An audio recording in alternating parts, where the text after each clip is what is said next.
मैं भारत को भारतीयता की मान्यताओं के आधार पर फिर से खड़ा करना चाहता हूं और उसी काम की कोशिश में लगा हूं। नमस्कार दोस्तों, बीएस नेटवर्क में आपका स्वागत है। मैं हूं बलबीर सिंह सरिता राजपूत। मैकोले ने हमारे देश की शिक्षा नीति को बर्बाद कर दिया।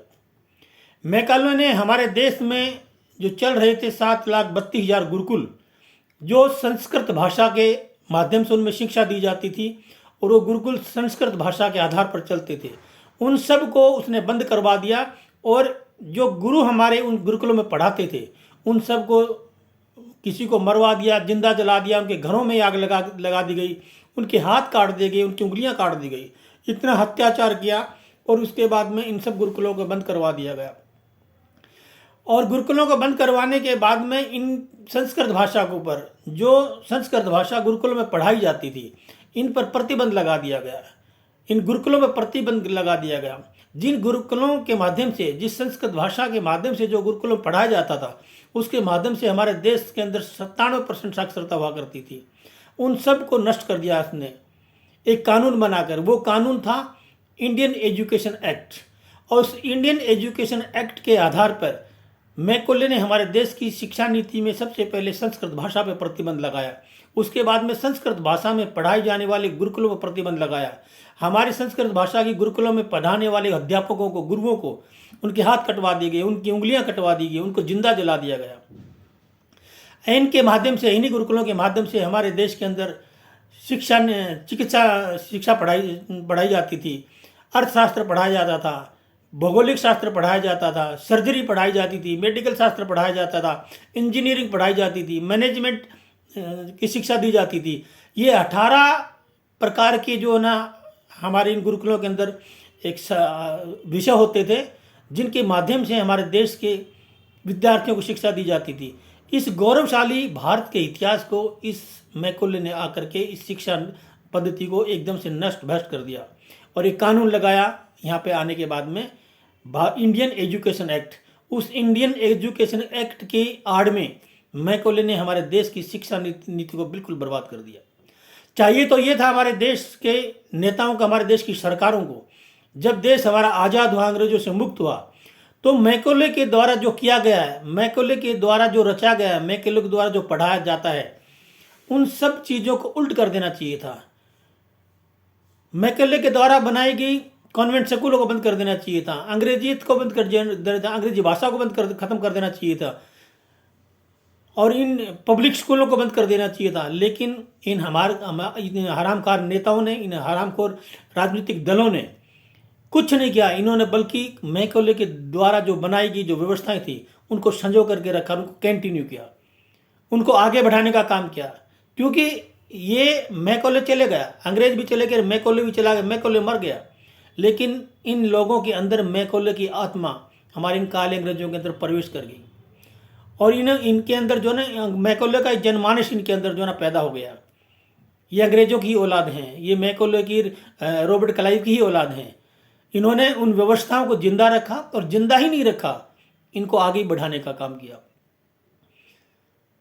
बड़ी शर्म आती है कि हमारे देश के अंदर जो मुख्यमंत्री और मुख्यमंत्री के लेवल के इस तरह के जो नेता जो बैठे हैं, सत्ता में बैठे हैं, जो गद्दी पर बैठे हैं, वो हमारे देश के क्रांतिकारियों को आतंकवादी कहकर बुलाते हैं।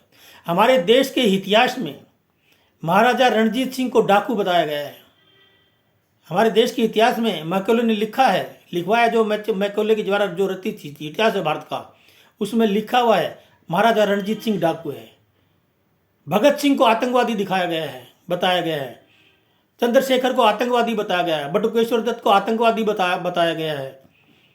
पंडित राम प्रसाद बिस्मिल को आतंकवादी बताया गया है। और आतंकवादी बताया नहीं गया, आतंकवादी माना भी गया है। और उससे भी बड़ी शर्म की बात है कि हमारे देश के मुख्यमंत्री पद पर बैठे हुए लोग जो चंद्रशेखर आज़ाद को आतंकवादी बताते हैं और बताते नहीं, मानते भी, आज भी मानते हैं। ऐसे लोग हमारे देश की राज्यों की सरकारों में मुख्यमंत्री बन करके बैठे हैं। इससे बड़ी विडंबना हमारे देश के लिए, इससे बड़ी शर्म की बात, इससे बड़े डूब के मरने की बात हमारे देशवासियों के लिए और कोई नहीं हो सकती है। वो क्रांतिकारी अंग्रेजों के लिए आतंकवादी थे, अंग्रेज उनको आतंकवादी मानते थे, लेकिन हमारे लिए तो क्रांतिवीर थे वो, जिन्होंने हमें आज़ादी दिलाई, अपने प्राणों की आहुतियाँ दी, अपने आप को बलिदान किया और बलिदान करके हमारे देश को आज़ादी दिलाई, वो हमारे हीरो थे, हमारे आदर्श पुरुष हैं, वो महान पुरुष हैं हमारे लिए, हमारे भारत के लिए। लेकिन उन अंग्रेजों के लिए और जो आज कुछ काले अंग्रेज जो बैठे हैं सत्ता के अंदर, उनके लिए वो आज भी आज़ाद भगत चंद्रशेखर आज़ाद आतंकवादी ही नजर आता है। ऐसे लोगों के साथ ऐसी व्यवस्था करनी चाहिए, ऐसा एक अभियान चलाना चाहिए, ऐसे एक आंदोलन, ऐसे क्रांति चलानी चाहिए, ताकि ऐसे बोलने वाले नेताओं को बिल्कुल समूल नष्ट कर दिया जाए, इनका सब कुछ खत्म कर दिया जाए। इनको गद्दी से क्या, सत्ता से क्या, इनका नागरिकता खत्म कर देनी चाहिए। जो इस प्रकार की मानसिकता की जो नेता जो सीट पर बैठे हैं, जो गद्दी पर बैठे हैं, जो शासन कर रहे हैं हमारे ऊपर, जो चंद्रशेखर आज़ाद जैसे महान क्रांतिकारियों को आज भी इस युग में 75 साल देश को आज़ाद हुए हो गए, इसके बाद भी उसको आतंकवादी कहते हैं और कहते नहीं, मानते भी हैं। क्योंकि ये कंटिन्यू इसलिए करना चाहते हैं क्योंकि इनको लूट करनी है, इनको भ्रष्टाचार करना है, इनको देश को खोखला करना है, जो कर रहे हैं वो। और ये देश की, हमारे देश की जो जनता है, ये मूर्ख जनता, इसको अभी तक समझ में नहीं आई। 75 साल से ये झूठा वादा करते करते राजनीति में आ रहे हैं। हर 5 साल के बाद में झूठे वादे करते हैं, लोभ लुभावने वादे करते हैं और वोट बटोरते हैं पैसे में, बाहुबल से, ताकत से, दारू के बल पर डरा के, धमका के और सत्ता में आ जाते हैं। और ये हमारे देश के मूर्ख लालची लोग कुछ चंद पैसों के लिए, दारू की बोतल के लिए, छोटे मोटे गिफ्ट के लालच में आकर के इन हरामखोर नेताओं को, इन भ्रष्टाचारियों को अपना कीमती वोट देकर इनको सत्ता में बढ़ा देते हैं, फिर इनको लूटने का मौका दे देते हैं। हम किसी भी नेता को चुनते नहीं हैं, हम कोई नेता चुनकर नहीं भेजते हैं। हम इन लुटेरों को 5 साल के लिए लूट का लाइसेंस दे करके हम सत्ता में भेज देते हैं कि जाओ, आपने हमको 1500 रुपये दे दिया, दारू की बोतल दे दी, गिफ्ट दे दिया और हमने आपको वोट दे करके चुन के हमने आपको सत्ता में भेज दिया है, अब आप हमारे को 5 साल तक लूटो। हम अपने आप को लुटवाने के लिए खुद ऐसे हरामखोर नेताओं को चुन करके भेजते हैं। ये कमी जनता की है, हमारी है, आपकी है। जबरदस्ती इस गद्दी पे जाके नहीं बैठते हैं, हम इसको चुन करके भेजते हैं। इतने अंधभक्त हैं, इतनी अंधभक्ति है लोगों के अंदर इस राजनीति के प्रति और इन राजनेताओं के प्रति।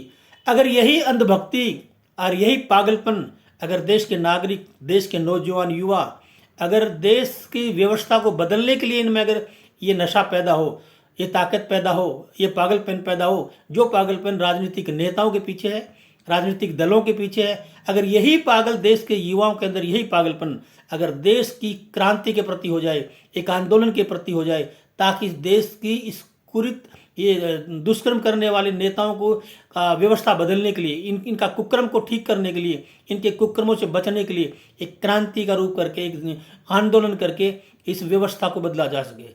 ये पागलपन दिखाने की कोशिश नहीं करते हैं। बस पागलपन वो है, ये मेरा नेता है, ये उसका नेता है, ये मेरी पार्टी है, ये उसकी पार्टी है, ये हिंदू की पार्टी है, ये मुसलमान की पार्टी है, ये सिख की, ये ईसाई की।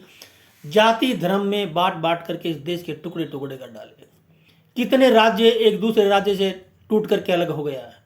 पहले पाकिस्तान अलग हुआ देश आज़ाद होने के बाद, बांग्लादेश अलग हुआ, पता नहीं कितने देश बन गए हमारे भारत से, कितने टुकड़े टुकड़े हो गए हमारे भारत के। और आज आज़ाद होने के बाद में भी एक एक राज्य के कितने हिस्से बन गए हैं।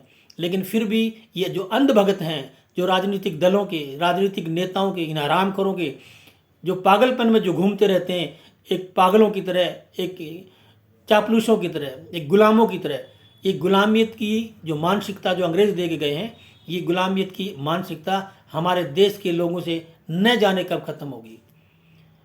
और ये बहुत बड़ी विडंबना है। वो दिन बहुत एक स्वर्णिम दिन होगा हमारे देश का, जिस दिन हमारे देश के नागरिकों के दिमाग में ये पागलपन राजनीतिक पार्टियों के प्रति और राजनीतिक नेताओं के प्रति जो पागलपन खत्म होगा और राष्ट्र के लिए पागलपन जगेगा, इस समाज के लिए पागल जगेगा, इस देश के लिए पागलपन जगेगा, उस दिन ये देश पूर्ण स्वतंत्र हो जाएगा। आज देश स्वतंत्र नहीं है। आज अंग्रेजों की गुलामी से आज़ाद तो हो गया है, लेकिन देश स्वतंत्र नहीं हुआ है। और देश स्वतंत्र जब तक होगा भी नहीं, जब तक देश के लोगों में, देश के नागरिकों के अंदर इस राजनीतिक पार्टियों के प्रति पागलपन, इन नेताओं के प्रति पागल जो दिमाग में लेकर जो घूम रहे हैं, जब तक ये भ्रम नहीं टूटेगा, जब तक ये नहीं समझ पाएंगे कि राजनीतिक दल हमारे लिए क्या करते हैं, ये राजनीतिक नेता हमारे लिए क्या करते हैं, हमारे बच्चों के लिए अच्छा क्या है, हमारे परिवार के लिए अच्छा क्या है, हमारे समाज के लिए अच्छा क्या है, हमारे राष्ट्र के लिए अच्छा क्या है, जब तक इस देश में कुछ बदलने वाला नहीं है, ये व्यवस्था से चलती रहेगी। आज सब कुछ अंग्रेजों का दिया हुआ है, जो अंग्रेज छोड़कर गए थे। कानून व्यवस्था अंग्रेजों की दी हुई है, शिक्षा व्यवस्था अंग्रेजों की दी हुई है, कृषि व्यवस्था अंग्रेजों की दी हुई है, वाणिज्य व्यवस्था अंग्रेजों की दी हुई है, कर व्यवस्था अंग्रेजों की दी हुई है। कुछ भी व्यवस्था हमारी नहीं है, सारी अंग्रेजियत अंग्रेजियत अंग्रेजियत अंग्रेजियत, हर जगह अंग्रेजियत भरी हुई है। जिस दिन ये सब चीज़ें खत्म हो जाएंगी, उस दिन भारत पूर्ण स्वतंत्र हो जाएगा, उस दिन भारत के अंदर स्वराज आ जाएगा। आज स्वराज नहीं है, अंग्रेजों की दी हुई एक सत्ता स्थानांतरण का एक लोभ लालच का एक टुकड़ा है, एक हड्डी है जिसको चूस रहे हैं हम। एक ये सत्ता स्थानांतरण नाम की सुक्की कुत्ते की हड्डी की तरह हमको फेंक कर गए हैं, जिसको हम 75 साल से चूसते आ रहे हैं और आगे भी चूसते रहेंगे। जब तक ये समझ नहीं आएगी लोगों के अंदर, जब तक लोग शिक्षित नहीं होंगे, जब तक लोग जागृत नहीं होंगे, जब तक ये हड्डी ऐसे चूसते रहेंगे। और ये नेता हमारा खून और आपके बच्चों का खून, हमारे समाज का खून और इस राष्ट्र का खून चूस चूस करके ये ऐसे ही फलते फूलते रहेंगे। हम और आप ऐसे ही गरीब होते रहेंगे, ऐसे बेरोजगार होते रहेंगे, ऐसे भुखमरी से मरते रहेंगे, ऐसे किसान हर साल आत्महत्याएं करते रहेंगे।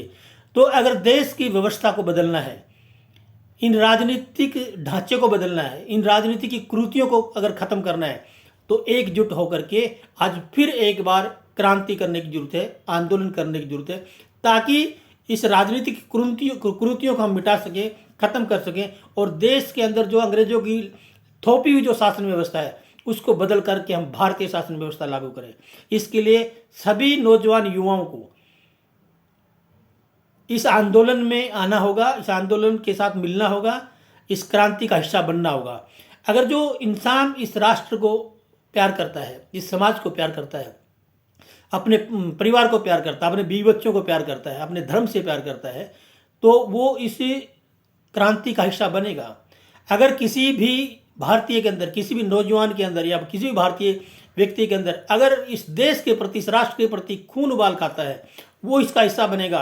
और जो मरने से डरता है, अपने बेटे को, लोगों की सोच है कि भगत सिंह बने सबके बच्चे, लेकिन मेरा नहीं, पड़ोसी का बने। मेरा तो आईएएस बनेगा, आईपीएस बनेगा, डॉक्टर बनेगा, इंजीनियर बनेगा, लेकिन भगत सिंह कौन बनेगा? पड़ोसी का बच्चा। सबसे पहले अपने बेटे को भगत सिंह बनाने की सोचें, सबसे पहले अपनी बेटी को महारानी लक्ष्मीबाई बनाने की सोचें, तब पड़ोसी का बच्चा भगत सिंह बनेगा, तब पड़ोसी की बेटी जो है ना महारानी लक्ष्मीबाई बनेगी।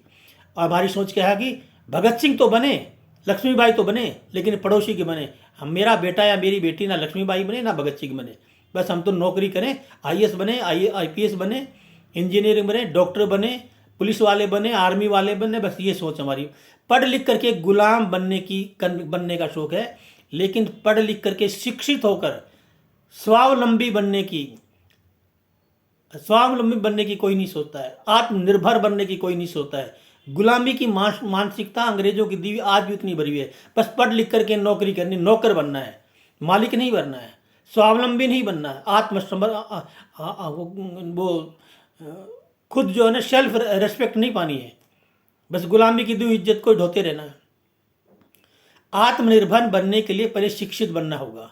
और शिक्षा का मतलब ये नहीं कि पढ़ाई लिखाई से अक्षर सीखने साक्षर बन सकते हैं, आप शिक्षित नहीं हो सकते। शिक्षा का मतलब है आप अपने आसपास हो रही बुराई को अच्छी तरह से जान सके, पहचान सके।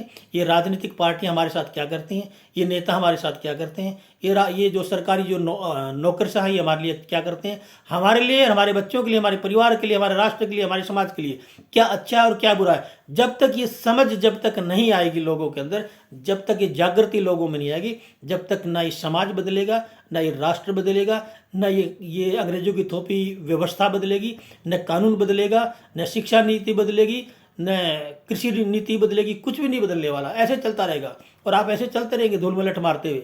और ये ऐसे लोग जो जैसे अंग्रेज हमारा खून चूसते थे टैक्स के रूप में लूट के, ऐसे ये जो काले अंग्रेज जो बैठे हैं, ये ऐसे कि कोई टैक्स के रूप में लूटते रहेंगे, कहीं पे फिरौती के नाम से लूटते रहेंगे, कहीं बाहुबल के नाम से लूटते रहेंगे। आप ऐसे गरीबी का रोना रोते रहना, आप ऐसे भुखमरी का, बेरोजगारी का रोना रोते रहना और बड़े बड़े नारे इनके पीछे लगाते रहना। ये बड़े बड़े मंचों पर चढ़ते हैं नेता, बड़े बड़े लच्छेदार भाषण देते हैं, हर 5 साल के बाद में नए नए वादे करते हैं और 5 साल के बाद में गायब हो जाते हैं। इलेक्शन आते ही जीतने के बाद में गायब हो जाते हैं, 5 साल के बाद ही मिलते हैं। और जीतने के बाद में किसी काम के लिए जाओगे नेताओं के पास में, कहीं को तो लच्छेदार भाषण हमने इसलिए देते हैं कि वो तो एक जुमला है, वो तो एक वोट पाने के लिए राजनीतिक जुमला है। उसी मंच पे वो वादे करते हैं, उसी मंच पे फिर वो खड़े के बोल देते हैं वो तो राजनीतिक जुमला था। कितनी शर्म की बात है, हम कितने बड़े मूर्ख हैं। ये लोग छल कपट हमारे सामने कर रहे हैं और हम फिर भी इनके छल कपट के शिकार बनते जा रहे हैं। तो मूर्ख कौन हुआ, नेता या हम? नेता मूर्ख नहीं है, मूर्ख हम हैं कि ऐसे भ्रष्टाचारियों को, ऐसे बलात्कारियों को, ऐसे हरामियों को चुनकर हम सत्ता तक भेजते हैं कि जाओ तुम देश पर राज करो। हमारे देश के लिए ऐसे गुंडे मवाली जिन्होंने 100 मर्डर कर रखे हैं, जिन पे 100 मुकदमे चल रहे हैं, वो हमारी पार्लियामेंट में जाकर के बैठता है, हम चुन करके भेजते हैं। वो हमारे देश की कानून बनाने के लिए हम उसको चुनते हैं। जो खुद अपराधी है वो हमारे देश की कानून बनाएगा। कितनी शर्म की बात है, कितनी विडंबना की बात है। ये हमको समझना होगा। और ये सब समझने के लिए, इन सब चीज़ों से बचने के लिए, इन चीज़ों को बदलने के लिए क्रांति तो करनी होगी, आज नहीं तो कल। आंदोलन तो करना होगा, आज नहीं तो कल। अगर समय से जो चीज़ कर ली जाए, समय से जिस बीमारी का इलाज कर दिया जाए तो बीमारी का इलाज जल्दी हो जाता है। अगर समय ज़्यादा हो जाता है फिर वो कैंसर का फोड़ा फूट कर ही दम लेता है, जान लेकर ही दम लेता है। अभी सोचना आपको कि इस कैंसर के फोड़े को पहले ठीक करना है या आखिरी चरण में जब मौत तक पहुंच जाए उस टाइम करना है। क्रांति तो करनी है, बदलाव लाना है तो क्रांति करनी है, आंदोलन करना पड़ेगा। अगर बदलाव नहीं लाना चाहते, जो हो रहा है होने दो, सहन करते रहो। फिर रो मत कि मेरे को रोजगार नहीं मिला, मैं भुखमरी से मर रहा हूँ, मैं गरीब हूँ, गरीबी नहीं मिट रही है, ये नहीं मिट रहा। फिर आप यही फ्री के राशन में, 5 किलो गेहूँ चावल में, 5 किलो मिट्टी के तेल में, फ्री की बिजली में, 200 यूनिट फलानी में, ढिमकी में करते रहो और आगे बढ़ते रहो। रोते रहो, ये चलते रहेंगे, लूटते रहेंगे, चूसते रहेंगे तुम्हारा खून, तुम्हारा बच्चों का खून चूसने दो। तो आदत हो गई है, या तो आदत हो गई है हम लोगों को इस प्रकार से रोते रहना और आगे बढ़ते रहना। अगर इन सब चीज़ों से उब गए हो, परेशान हो गए हो, तो निकलो, घरों से निकलो और क्रांति का रूप लो, एक आंदोलन का रूप में बाहर निकलो और इन सब के खिलाफ एक आंदोलन करो, एक अभियान चलाओ, ताकि हम इस अंग्रेजों की थोपी हुई व्यवस्था को बदल सकें, इस राजनीतिक गंदगी को साफ कर सकें। जो इस प्रकार के जो घटिया लुटेरे, बलात्कारी, बदमाश, गुंडे, मवाली जो नेता बैठे हैं, उन पर हम प्रतिबंध लगा सकें सत्ता तक पहुंचने में।